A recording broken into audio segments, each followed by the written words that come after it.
معمولی سا رکشا چلانے والا باپ. اب سنیے، دن بھر محنت و مزدوری کرنے کے بعد، رکشے کا کرایہ جمع کرنے کے بعد 20 روپیہ اس کے پاس بچا ہے.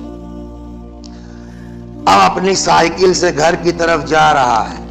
18 روپے کا سامان لے لیا اس نے بنیے کے یہاں سے، دال چاول یہ وہ. 2 روپے جیب میں پڑے ہیں. جیسے ہی نکڑ سے نکلنے لگا، گلی کے سامنے جو ایک ٹھیلے والا کھڑا تھا دشہری آم لگائے ہوئے. اس نے کہا بھائی بہت بڑھیا میٹھا آم آیا یار، نہیں لوگے کیا؟ یہاں تو اپنی اوقات پتا ہے نا، جیب میں 2 روپے ہیں. نہیں یار چھوڑو. پھر اچانک سائیکل رکی. ہم نہ کھائیں کوئی بات نہیں ہے، لیکن گھر میں جو 2 سال کا بچہ ہے، یہ میرا جملہ تھوڑی ہے، کوئی سمجھ ہی.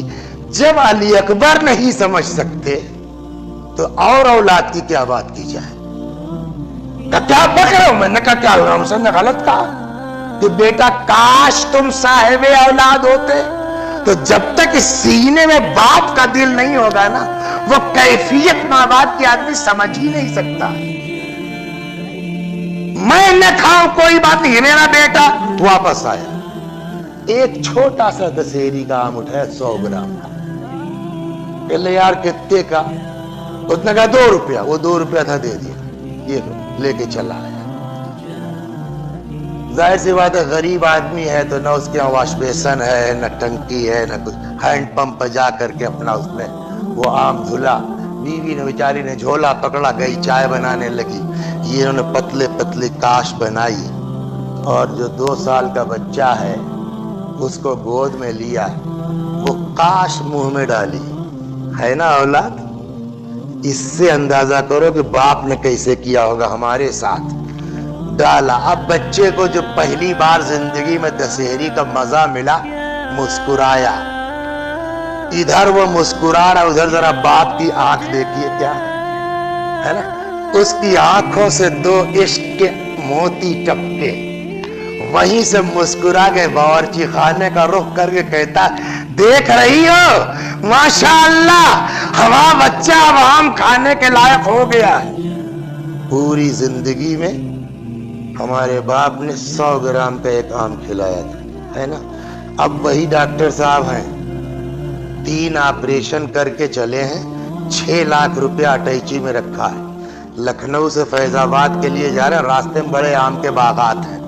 ایک باغ کے سامنے رکے تو جتنے باغ والے تھے، ہاں ڈاکٹر صاحب ہمیں لاؤ، اس پیٹی میں کتنا ہے؟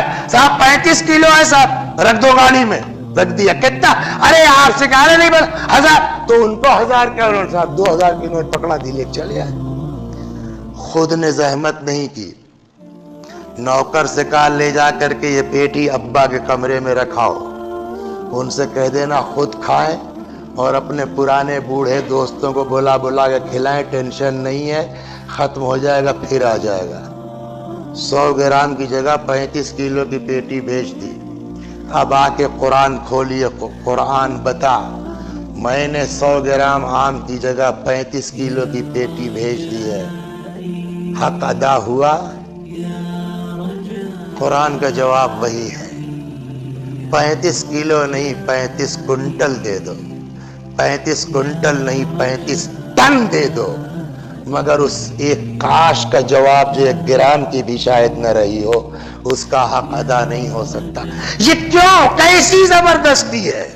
اس کا ایک سیدھا جواب ہے کہ تم نے آم کا جواب تو دے دیا، لیکن جس وقت تمہارا باپ تمہارے ذہن میں وہ آم کی کاش ڈال رہا تھا، اس وقت دیکھا تھا تم نے اس کی آنکھوں سے محبت کے آنسو ٹپک رہے تھے.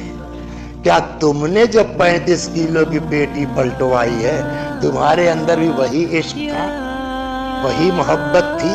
تو تم آم کا بدلہ تو دے سکتے ہو، اس محبت کا جواب کون دے گا؟ تم آم کا بدلہ تو دے سکتے ہو، ماں کی ممتا کا جواب کون دے گا؟ تو اب لڑکے کا جواب، ہم تو 2 سال کے تھے صاحب، ہم کو تو یاد ہی نہیں ہے کہ ہمارے باپ نے ہمارے ساتھ کیا کیا ہے، ہم کو تو یاد ہی نہیں ہماری ماں نے ہمارے ساتھ کیا کیا ہے.